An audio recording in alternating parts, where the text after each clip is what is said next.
কাঁদছো কেন? ভয় পাচ্ছি। কেন? বিদ্যুৎ চমকাচ্ছে। বোকামি, এতে কাদার কি আছে? জানি না, ভয় পাই যে। কান্না থামাও, না হলে কিন্তু ফোন রাখলাম। এরপর কান্নার শব্দ আরো বেশি শোনা যাচ্ছিল। ছেলেটি রাগ করে ফোন কেটে দিল। মেয়েটি ভয়ে এবং কষ্টে আরো বেশি করে অশ্রু বর্ষণ শুরু করলো। 20 মিনিট পর হ্যালো,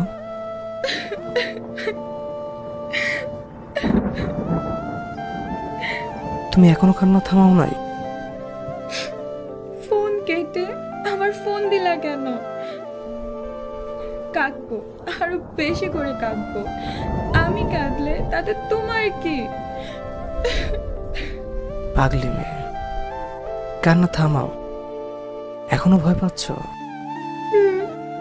ভয় পেও না, আমি তোমার বাসার সামনে দাঁড়িয়ে আছি, তুমি ঘুমাও।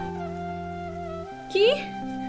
রাত 2টার দিকে বৃষ্টিতে ভিজে তুমি এখানে কেন? তুমি যে ভয় পাচ্ছ। পাগলটা আমার। এরপর কিছুক্ষণ কথা বলে মেয়েটি সুখের স্মৃতি নিয়ে ঘুমিয়ে পড়ল।